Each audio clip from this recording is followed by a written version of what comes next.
Welcome to Popternative, where we dive into topical discussions from the worlds of pop culture, social media, and sports. Here is your host, Peter Remoliotis, aka PD Beats. PD Beats here from Popternative, speaking to Danielle Nicolet about The Flash on CW. Welcome to the show. Thank you so much for being here. Thank you for having me, and Biggie. Yeah, I was about to say, it's like you should say thank you for having us, right? Thank you for having us. Eventually, he'll go lay down. I was saying before we started, he is priority. He is gotta make sure he's great. I have a 5-pound Morkie, little Leo the Morkie, and he's like, he wants to always be the center of attention. So like, yes, Biggie is a lot of things. Most of all, he is not in my control, and the sooner I accepted that, the happier we both became. Biggie, welcome to Popternative. Here's the thing, the Flash on the CW, right? New episodes are kind of airing every week. I honestly feel like there is a place for both, the waiting week to week, the traditional kind of format of TV, and the binging. But there's something about when a big episode hits and you get the whole week to kind of talk about it, and then you wait another week. Is there not something about that traditional format a little bit? There is, and as an absolute diehard TV addict and binge watcher of things myself, I have this debate in my own head all the time when I find a show that I love, and I have to sort of decide, am I just going to blow my wad? Am I going to stay in these PJs and watch this whole thing in 1 or 2 days? Or am I going to force myself to wait because I get to, spread out the joy of it? And most of the time, having that little wait and getting to sort of digest an episode, I feel like ultimately is the way to go. 100%. But it's just like, I like both of them, to be honest with you. I feel like there's a place, I see a lot of conversations where people are like binge versus waiting week to week, but I feel like there's just certain shows, I feel like The Flash, obviously, and then you want that, you watch a big episode of The Flash, because that show just at the end of an episode, there's like 4 or 5 things that happen that instantly have you questions for the next episode. So it'd be great to have we always have a tag at the end after that final screen that makes you go, wait a second, what's about to happen? But it's fun and it's anticipation. Is it? So, you've played this character for a good amount of time now. The arc of, Cecil is just such an amazing kind of journey. Is that your favorite thing about storytelling? Kind of just seeing that kind of arc and seeing that journey on script and then putting the pen to paper, put it on screen basically? Yeah. And with Flash in particular, anybody who knows my work knows that this is by no means the first television show I've been on. Flash in particular is great for me because I started out as a character who we and the audience didn't yet know was going to have powers. And because my powers are constantly evolving, season over season, I always kind of get a new fun to play.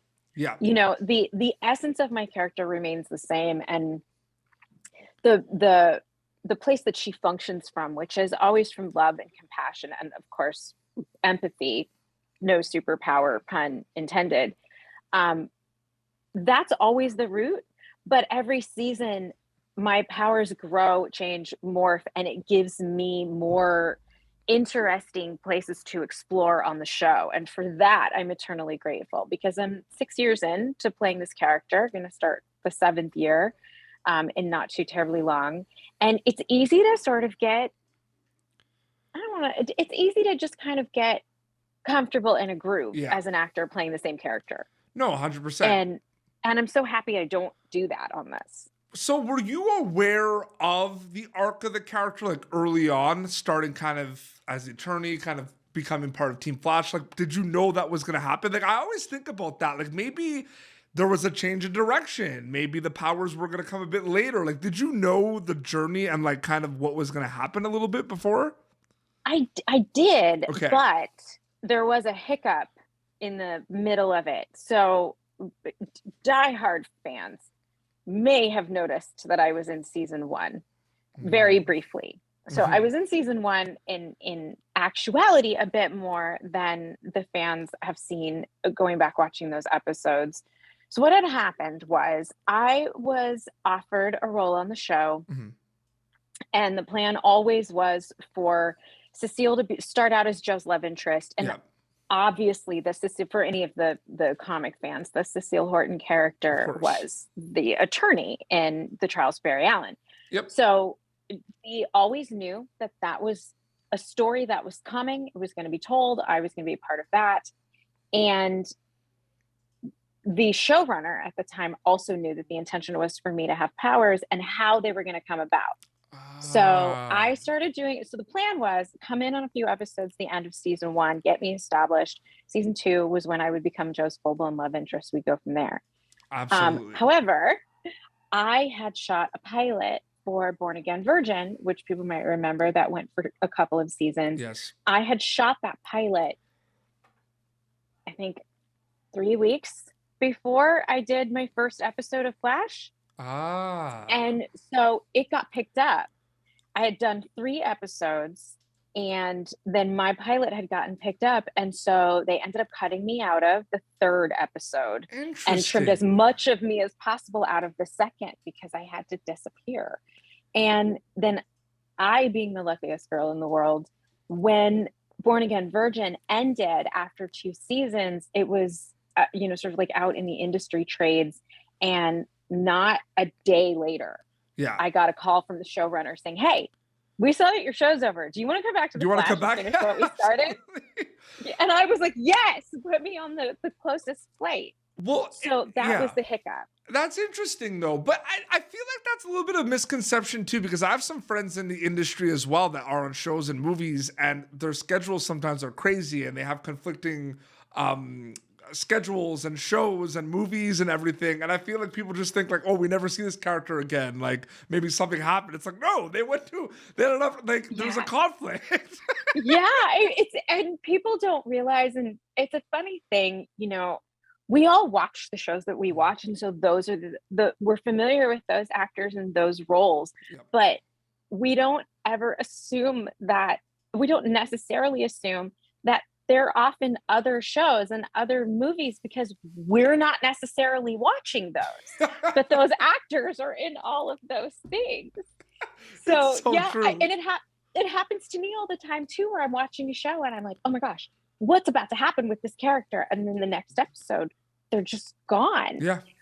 And yeah, and after I sort of process it, I go, oh right, they probably had a movie lined up or booked another job or some other thing But of course, happened. the keyboard warrior is like something must have happened. Oh, I know and then they just thumb thug it to death. And the last thing that occurs to them is like, oh geez, maybe I should turn the channel. It turns And like out the that actor's on showrunners are this other basically show. the showrunners are looking and be like, this is the most ironic thing because this is like the sweetest person ever, and we wish he would be still or he or she would still be. I know Yes, it's like, it's so crazy. and an actor's life is so transient and so Yes. unpredictable that you don't often have a lot of opportunity to sort of assert a position on a show and say, oh goodness, well, I'm choosing this over that. You kind of just, particularly when you're on the come up, like you have to take what comes your way and earn yourself to a place where it can be your choice. But and let's be honest, the big misconception that actors kind of know what's going on as well. There's a big Oh, we're so clueless. We're so clueless all the time about everything. it's so crazy to me that that's the big thing. Like I see all these especially with the Flash, right? That's one of those shows where I have to tell you because I've interviewed a lot of your castmates as well, and I will say this honestly, I know the Flash fans are amazing, but the cast, like you all are so good to the fans. Like I feel like you're one of the best casts to fans that I've ever seen, to be honest with you. Oh, that makes me feel so good to Well, hear you're that. so on. Like you all are so responsive. You do a lot of Instagram lives. You do a lot of interactions. Like you're very like you get it. You get that it's a Yeah. back and forth. Like it's a cooperation. Like you understand it. Like I see it all the time. I feel like that there's the most like flash Instagram lives of cast members out of all TV shows I've ever seen. Well, you know what? I think that we all understand. I know I certainly do. What a gift it is as an actor, not just to be on a TV show. Yes. Number one. And then not just to be on a TV show that's good. Number two. But then to be on a good TV show that people actually watch and that fans are passionate enough to be invested in what happens in it. That is such a gift, and it's so rare. You know, the show Born Again Virgin that caused me to have my false start on The Flash. I'm so proud of that show. It was such a fantastic show. I feel like I did some of my best work on it. The folks that I worked with did some of their best work on it. And you know what? Not a lot of people saw it. And it is so unfortunate and disappointing. And so it never escapes my appreciation that I get to be on a show that people do watch and care about. And plan their like weeks for it too, right? With the Flash. I mean, how fortunate. And I think we all know that. You know, the whole cast. I think we're all super aware of that. And I don't know, perhaps I'm not that's over exaggerating. I bet if some people, a lot of Flash fans are going to see this interview and say they're going to agree with me. Like the cast is so good to the fans. Like I see it. It's amazing. I'm going to tell you honestly, I'm a 90s kid. I used to be made fun of all the time. I used to be made fun of all the time for wearing kind of like comic book geek culture, like Batman, Superman shirts. I used to always get teased. Now I'd be the popular kid in school. People would ask me where I got that shirt. I still think it's kind of weird. A little bit. It is. I was the same. Like I don't think I got out of my Wonder Woman underoos from like the age of 2 to 7. My parents couldn't get me to put regular clothes on because I had to wear a cape to go to elementary school.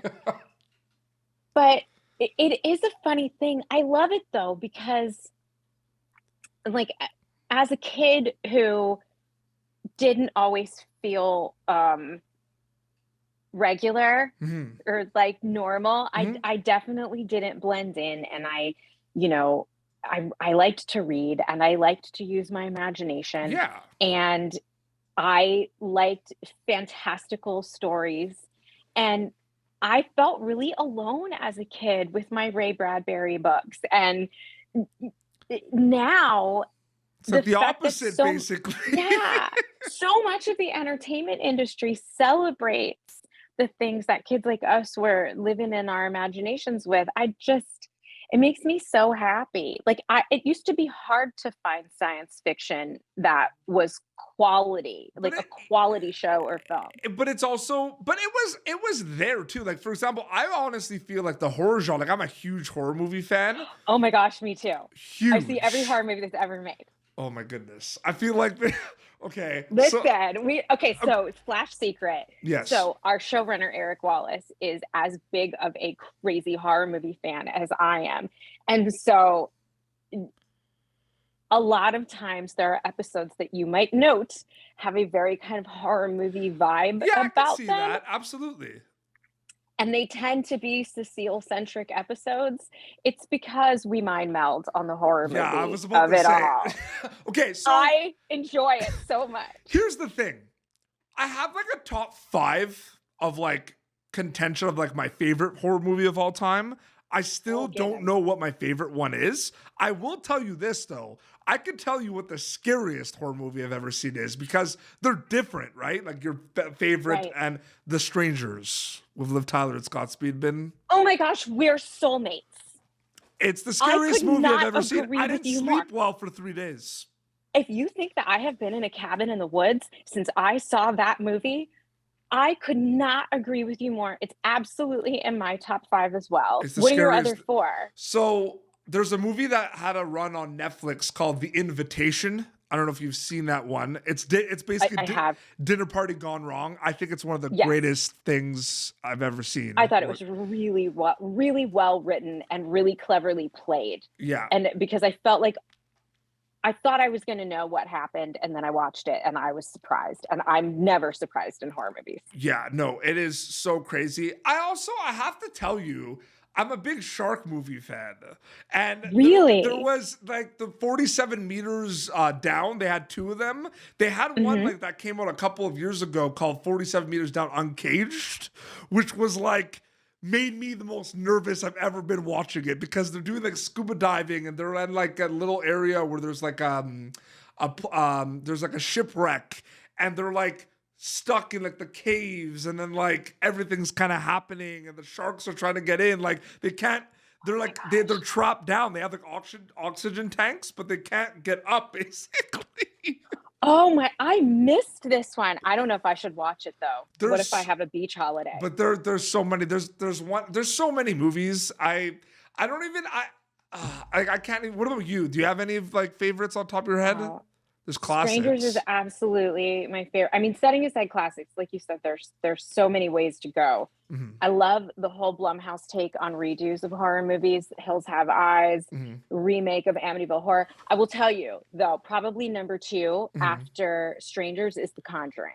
That is absolutely. I will say this: the Grudge movies and Ong Bak. Yes. I got to tell Takashi Shimizu. I've interviewed him, the director of the Grudge movies. Oh my gosh. I got to tell him, by the way, thank you for the nightmares. Like I got to tell him that on my show because Totally but agree. you know what my method was growing up though? So there was a time when I turned 13, I went to like every horror movie, right? I remember all those. There was because I was allowed to, right? So there was House of Wax, Amityville Horror, Dark Water, The Exorcism of Emily Rose. Like I remember that, but I Yes. saw them all. I got terrified, but you know what my coping mechanism was? I'll be watching it and I'm like, it's okay, it's not real, it's just Sarah Michelle Gellar, it's Buffy. It's not real. Right, it's Buffy, Or it's Buffy. no, it's Ryan Reynolds, it's Van Wilder and Amityville Horror. Like it's not. I was not when I went to the theater and saw that Amityville remake, I was not expecting. I too was expecting Van Wilder, Mhm. and I did not get Van Wilder. I No. got scared. I got very. Do you very remember the Amityville scared. Horror one with? Oh, Do absolutely. you remember the scene where the kid goes to the bathroom and there's like that really like creepy monster in the mirror? Yeah. Do you realize who played the babysitter, the one that got locked in the closet when the ghost girl was on the ceiling? Do you know who that was? Who was that? It was Olivia Wilde. Yes, that's right. 2 scenes as the babysitter. Oh Yeah. my goodness. I know. It's so great. I could talk about horror like for hours. We're gonna have to do a whole other session. We where have just to. Horror There was talk. one question I really did want to ask you though, from a storyteller perspective. I mean, you know what one of my favorite things about storytelling is these days is genre bending. Mm. The fact that Yeah. we're kind of throwing a lot of things. I mean, you did Central Intelligence. I honestly feel like till this day that is a genre bending movie because it's hilarious and it's got action. I agree. What do you think about that? I feel like I feel like it's difficult to categorize movies now in one genre these days. I feel like you always have 3 or 4 you're throwing in, or at least 2. I totally agree, and I like it. And Yeah. and here's why. And I say this as a writer as well. Life doesn't happen in a single tone, right? Mhm. And sometimes sometimes something that is utterly terrifying makes you laugh hysterically, Mhm. right? Like that's probably the most obvious example in life of how we bend genre. And I feel like films have, and television too, has gotten so much more interesting because of it. And I think Yes. it's opened up to many more audiences because everything isn't just so singularly focused on staying within this one context. 100%. As a viewer, like I find film and television that maybe the version of myself 10 years ago wouldn't have even found, because I would have gone, you know what, I don't watch Westerns. Yeah, I'm not into exactly. Westerns. It's not my And those are favorite thing. huge right now. Those are like the biggest movies ever, not Westerns. I'm just saying, you said that as an Well, example. Like on the binge front of it all, I just got done binging Yellowstone, and I thought in a million years I would never ever watch Yellowstone. I Mhm. don't care for Westerns. It's not my jam. I'm like, Yeah. not into like the great outdoors in most ways. Mhm. However, I am a huge Taylor Sheridan fan. Yes, and that's of the course. only thing that made me put it on. I was like, oh, God, the whole world's talking about this show. Let me put on one episode. It's not a Western. No. It bends the genre. It's action. The same Taylor Sheridan that wrote Sicario, which was like some of the greatest action I've ever seen in a film. Terrifying and terrorizing personalities that one finds in a thriller. Mm. These are two major elements that are in this show that on its face is just a Western, but it's not. Yeah. It's probably 4 genres in one, and I think it's what makes it so compelling. It's so crazy. Like one of my favorite shows on TV right now is The Flight Attendant on HBO Max. I was gonna start that tonight. Because that literally is like a genre-bending television show. Like you have everything in that. You even have kind of creepy, kind of scary thriller components, but it's like hilarious. It's like crime. It's like murder. It's like heartfelt with a lot of the like one-on-ones with certain characters. And like, it literally is genre-bending and it's crazy. Oh, I think I will watch it then. Oh, good. I just got my confirmation. There's so many things. We got to compare lists of horror movies too. Like next time you come on the show, if you want to, Definitely just do that. I want to thank you so much. This was such a blast chatting with you. Thank you so much for coming on the show. Oh my gosh, it was my pleasure. I'm so happy to do it. Thanks for having me and watching the show and all of the things. Yeah, The Flash, recent episodes, the CW, and they replay them on the CW app, I believe, right? They do. Yes. So any episode that's on, you can catch it right away on the CW app. You can watch last week's episode to catch up to this week. Mm-hmm. The CW app is of all of the, you can log on and watch something for free apps. Mm-hmm. I think the CW one is the absolute strongest. Yeah. And we're marching our way towards the season finale, like the big multi-part season finale pretty soon. It's pretty crazy. And for people to keep updated with everything, there's an Instagram account, right? They can follow you at? Of course, it's Dani Nicolet. I'm Dani Nicolet across all platforms, even though I only really use Instagram. Absolutely. I feel like a lot of people are like that now too. Like they have Twitter. Too mean. Absolutely. I know. Like I can't. I'm not clever enough to be funny on Twitter, and my heart's too soft to listen to people be mean, so I just avoid it. I use Twitter for a lot of retweets and stuff because I'm verified on Twitter. So like having the blue check mark just makes like, things show up more on people's feed. Yeah. So, but I agree with you. This has been Popternative, youtube.com/Popternative for previous episodes. Until next time, this is Danielle Nicolet and PD Beats signing off. Thank you for tuning in to Popternative. Make sure to check out our past episodes of Popternative on YouTube. Be sure to like Popternative on Facebook and follow us on Twitter. This has been an Autograph Communications production.